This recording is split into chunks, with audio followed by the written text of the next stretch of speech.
pinag-uusapan namin kung paano ka namin kidnapin diyan sa Hague at ibalik sa Pilipinas. Sabi niya, wag mo akong kalimutan dito dahil mabubulok ako dito. Sabi ko sa kanya, huwag ka mag-alala. Marami ang nagdadasal sa Pilipinas at sa buong mundo para maibalik ka sa ating mahal na inang bayan.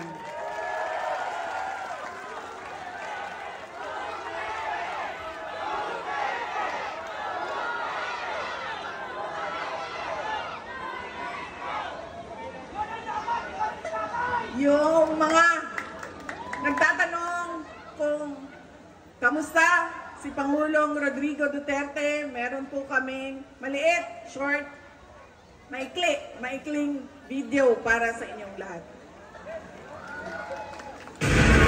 Self-rated poverty in the Philippines is at its highest in 21 years. Teacher says she often complains about being hungry. Pagbabarilin ng isang babae dahil umano sa konsehan sa droga. Pinagtataga hanggang sa mamatay ang natutulog na maglola. Bugbugin ng dalawang Kasi member no, at bakit yung mga tao gumagana ng drugs?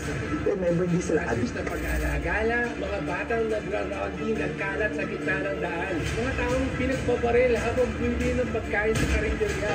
Mabalat sa social media ang video ito ng pamamaril sa mga... Instead of going to school, they spend their days scavenging to earn a living. Permanenteng trabaho ang suspect at gumagamit pa umano ng droga. Good luck sa atin lahat. Sa halip na tutukan ang kumakalam na sikmura ng mga Pilipino. Krimen, droga at korupsyon. Mas inuna ang sariling interes at kasakiman sa kapangyarihan. Itinapon palabas ng bansa ang nag-iisang Pangulo na siyang tunay na nagmahal sa bayan. Mula nung si Tatay Digong ang naging Pangulo, tumahimik yung mga MP. Nagkaroon ako ng peace of mind na yung anak ko, kumbaga imbis na delikado sa daan, sobrang happy ako. Dahil nung umupo si PRRD, kahit sabihin natin maraming tumutugis, maraming tumutriksa sa kanyang war on drugs. Pero majority po sa atin ng mga Pilipino, pwera na lang doon sa mga drug lords, mga drug user, mga ano, yun ang ayaw eh. Pero kami, lalo kami mga OFW, naramdaman namin ang safety sa aming pamilya. It's a time to be powerful and a time to be just a nobody.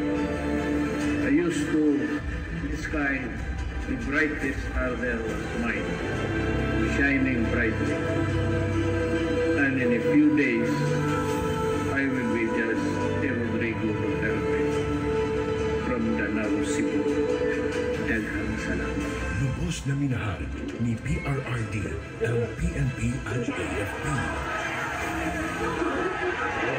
Pag ako ang nanalo, kaagad doblado ang sweldo ng pulis pati militar. Pero sila lang din pala ang gagamitin laban sa kanilang dating Commander-in-Chief.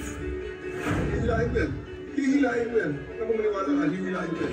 Ano ba ang damage ng government interest? Kung hintayin ko lang yung dalawang anak. Ano ang darating sir? Huwag tayo mag-debate rito. This is not the place for debate. Hindi po. Guys! Hindi po kanina. Hindi me sir. Hindi nyo magugustuhan ang kasunod na order.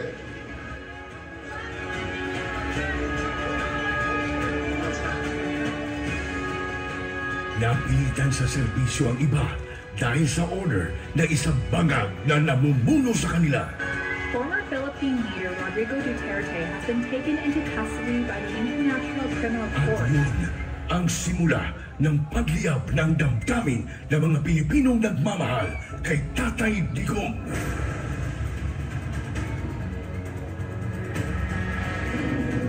Lumiyab ang sambayanang Pilipino.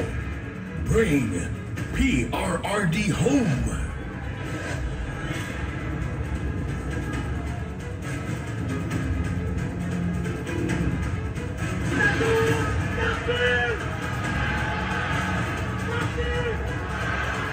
Iisa lang ang sigaw. Duterte saan man sa mundo.